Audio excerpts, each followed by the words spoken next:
And then we've got a 3D health warning. There's a health warning attached to everything these days, obviously. So now 3D can cause confusion, nausea, and even fits. Really? Yeah. It's the particular TV maker is sought in litigation out now against the claim because they think it will be have an adverse effect on... It's fascinating. I can remember our first colour telly in my family in 1972 for the Olympic Games. And it was just this miracle that you could see everything in colour. And then everything improves. You end up with high-definition telly, then 3D telly. But ultimately, after the initial, oh, look, isn't it a great picture?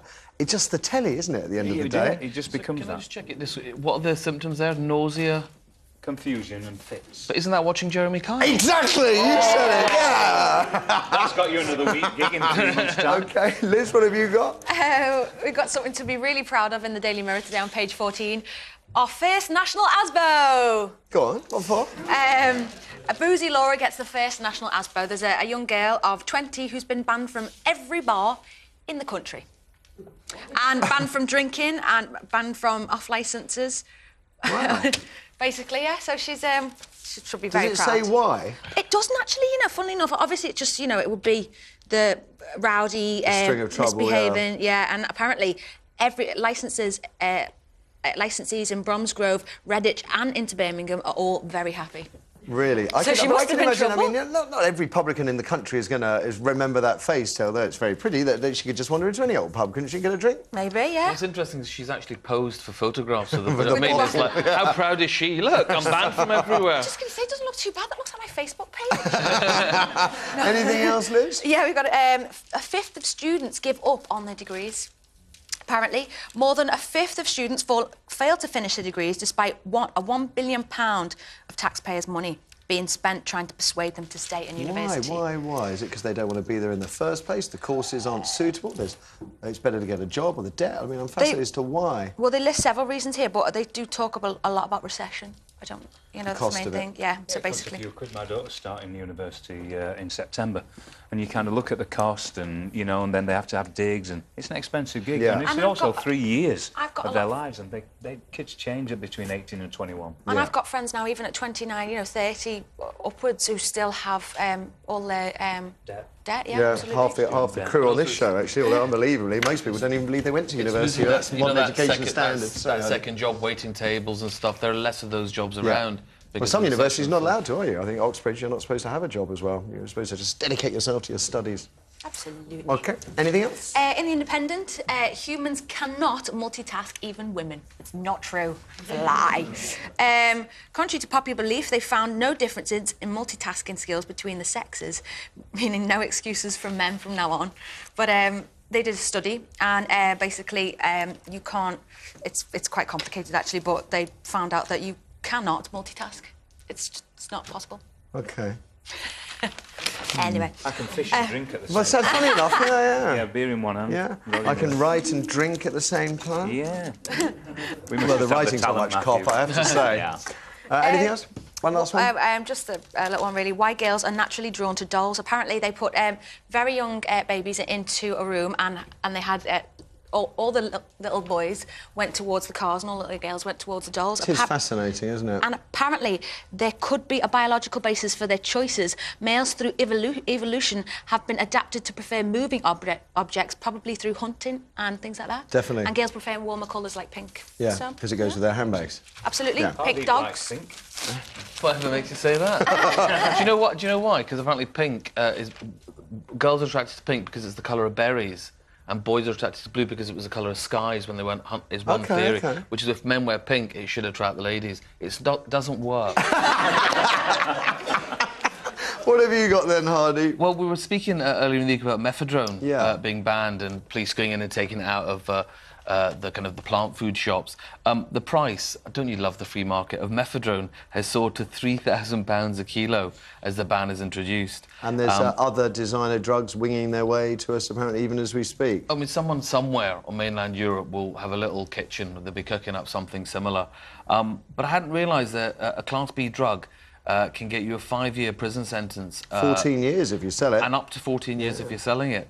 I just think... You know, it's that old argument about driving it, you know, simply being driven underground. And the scientific community feeling that the political community is interfering in areas where they have no knowledge. Yeah, well, I'm rushing off to buy a load of baby bio and see what fun I can have on a Friday night. Clearly much funnier in my head than it was in my head. And linked to that, again, this is something that you were alluding to yesterday when we were talking about methadone.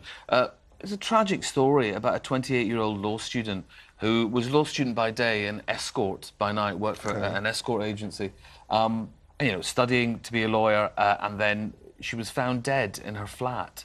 After taking methadone, or well, is it... here's the thing, and this is exactly what you were talking about. There's been no proven link between taking methadone and actually dying. This young lady... people with other diseases, other drugs... But also, it seems interesting to me that, you know, she'd had ecstasy, she was 2.5 times over the drink drug limit. Valium. You know, Valium. You know, I mean... GHB. It was probably easier to list wasn't in the poor girl's body. And yet somehow it's methadone is the one that sort of, you know... the headline.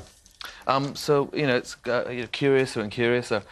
I'm sorry, right, but I love this next one, The Sun. Osama bin Laden's got a page on Facebook. Status terrorist. Is this genuine? Is this genuine? Yeah, because that's definitely not my picture, because there's not enough pink in there for it to be me. I mean, you know, it's the World Wide Web. Everyone wants to communicate with everyone else. I think, in a way, this is a good thing, because apparently thousands of extreme terrorists have joined up to the page. So all we can do now is just post stuff on their wall. Do you know what I mean? So I think what we should all do is find this and post up Carpenter songs, right? Because that's the only way to stop Osama in his tracks. Listen to Karen Carpenter. Because if he was looking, you know, if he was on top of the world looking down on creation, the only explanation he could find is that perhaps you should give up fighting. I do think that's hilarious. Have you been trying methadone? What's it like? Like I told you, man, I was smacking up with the bio today. This is... Kiefer Sutherland was out on the lash last night in London. In London, yeah. 24 hours, poor guy getting escorted by... I think they're called bouncers, these security attendants, aren't they? so much body painting. He looks absolutely wrecked. And he can't... What is it? What, I mean, he doesn't he? They're great photos. You imagine Kiefer on the phone to his agent going, do they have paparazzi in London? No, mate, you're fine. You'll be Just fine. start the lash. Thursday night, yeah. Find a curb, trip over it. I have to say, the words, the sort of hour by hour kind, it's very, very funny. It's well worth checking out in the papers if you get a chance.